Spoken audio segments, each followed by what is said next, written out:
Hi guys, so today we're going to be learning how to make this beautiful gown. As you can see, I don't know if it's so clear. Alright, so I'm going to have to take the highest measurement of my body, which is my hips, divided by 4 plus 2 inch seam allowance, and I'm going to have to cut out both for front and the back. As you can see, the zipper allowance is there 2 inches.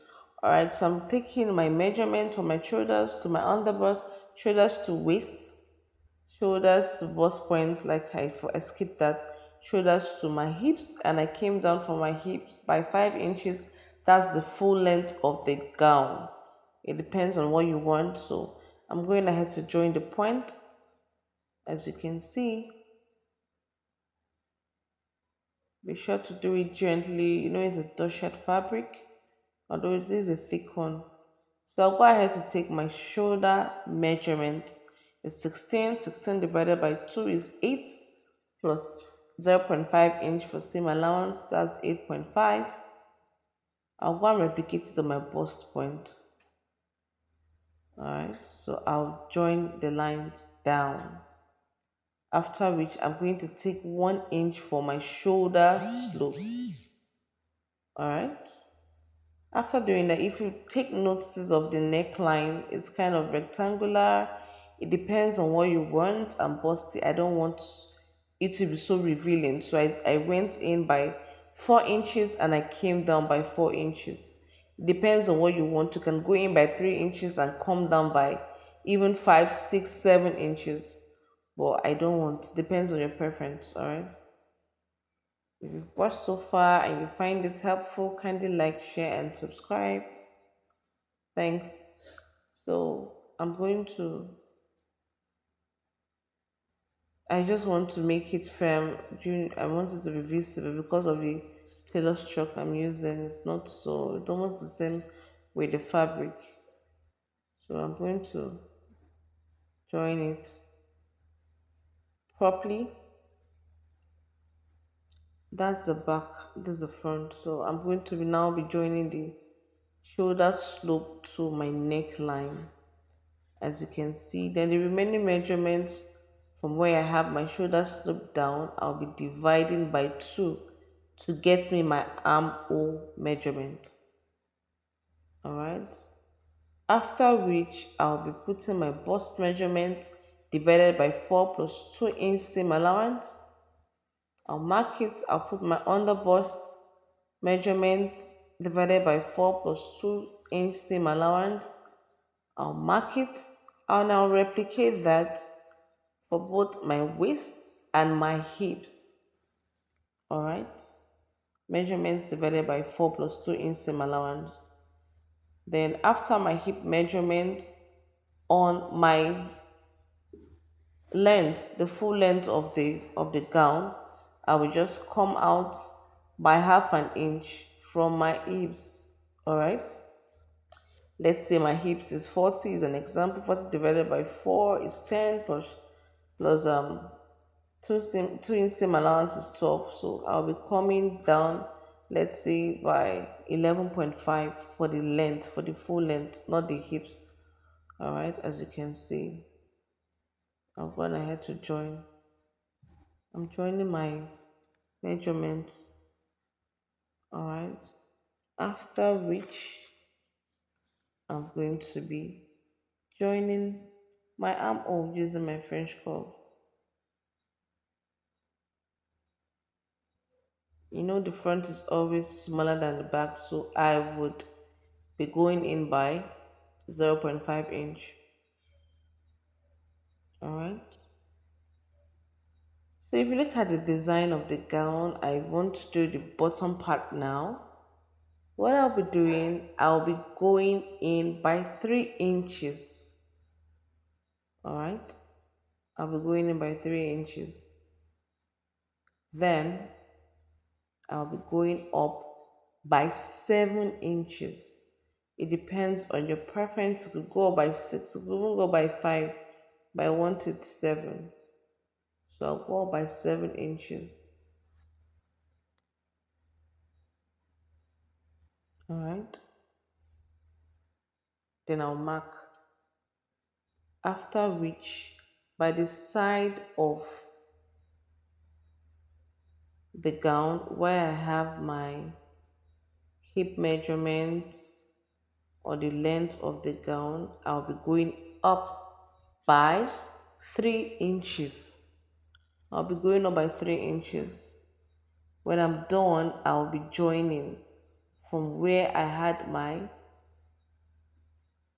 3 inches down to where I came in by 3 inches as well on the bottom part. It's quite easy. If you have any questions, kindly leave it in my comment section. And then some persons like it sharp, but I don't really like it sharp. So while I have my 7 inches, I am going to be coming in by 2 inches. You could make it 3 inches, but I'll be coming in by 2 inches. Alright.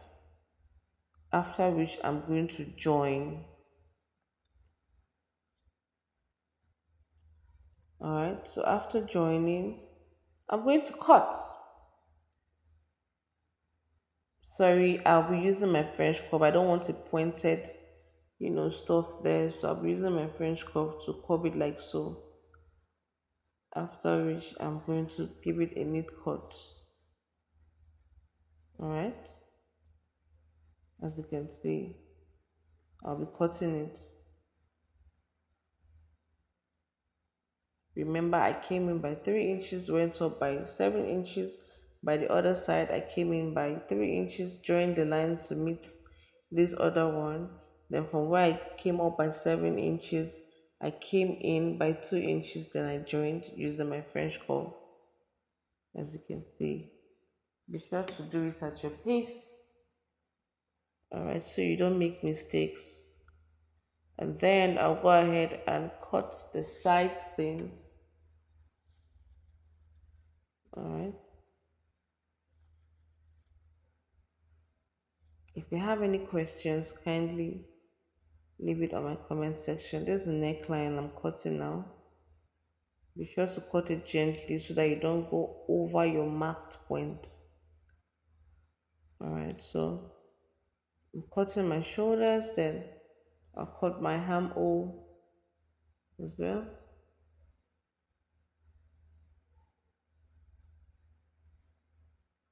I'm securing it with pins so I don't make mistake when cutting. So I'll cut my armhole, then of course I'll cut my side seam. After which I'm going to be opening my zipper allowance.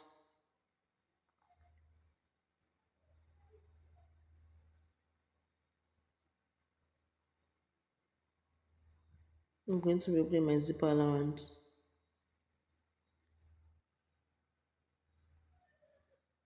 So what I'm going to be doing next, I am going to be replicating this pattern, all right, on my lining. No need of drafting on the lining again. What I will do, I'll just place it on the lining and cut. All right, for both front and back, I have done that. As you can see, this is the front, and of course with lining, I'll do that for the back as well. So I've gone ahead to open, as you can see. Then for the bottom part, I'll be taking my measurement for this lower part I kind of cut times 2, depending on how full you want it to be. I'll be taking times 2. You can take times 3, times 4, depending on how full you want the lower part to be. Then this is the sleeve. Alright. Then this is sewing process. So this is the back pattern. What I'm going to be doing now, and this is the front pattern, I'm going to be joining their shoulders together, both the front and the back pattern together. This is the fabric, please, not the lining. I'll be joining the fabric first. I'll be using pins to secure the shoulders. Alright. After which I am going to sew it.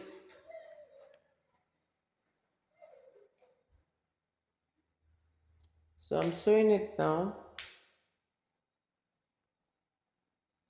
I'm done sewing. I'll be replicating same for the lining. And after that, I'll be using the lining to turn. So that's what I'm doing now. I'm using the lining to turn the main fabric. All right, be sure to do it gently and neatly. I'll also be joining the side seam, so when I open, it's going to come out so neat. I'm not going to be using a serger or a weaving machine. All right, be sure to join it neatly and at your pace,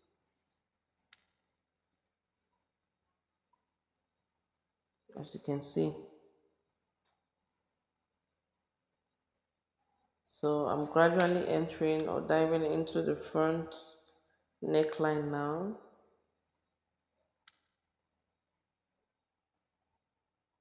When I'm done, I'm going to be turning it. I'll be turning it. Let me know your thoughts. So I've gone ahead to turn. Be sure to give it a good press. Very important. Alright, so I've done that. I've given it a good press. I'm going to be attaching the sleeves. You can line in your sleeves, optional. Alright, then I'll be notching the midpoint in order for me to join it with my shoulder line. I'll be using pins to secure it, and then I'll sew gradually and remove the pins gradually as well. Let me know your thoughts in the comment section again. So my subscribers, I say thank you. If you're new in this channel and you find this helpful, kindly like, share and subscribe. And thanks for viewing. So I'm joining the sleeves. You know we all have two sleeves, so I'm going to be replicating this process on the second part. That's the second sleeve. Alright. So I'm done. The next thing I'm going to be doing now, I am going to be joining the bottom part of the gown.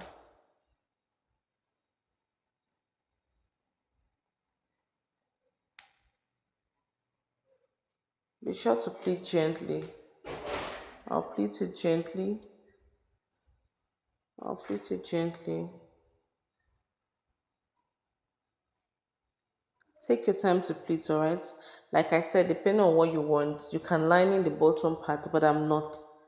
Alright, you could even add net, so it's going to stand depending on what you want. But this doshet is actually thick, so I'm going to be doing it like so. You can do it gently. Alright. Remember the down parts. You can multiply by 2, by 3, depending on how full you want. So this is the front. I'll go ahead and give it a good press. Then I'll replicate same for the back. This is the back. I'm pleating it now.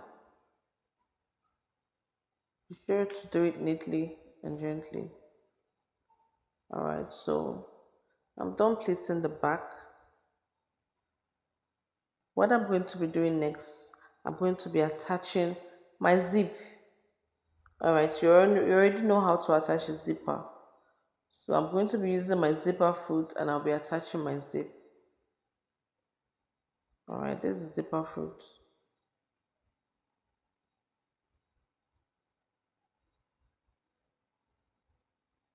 After which, I'll be joining the back together, and of course I'll be taking my final measurement.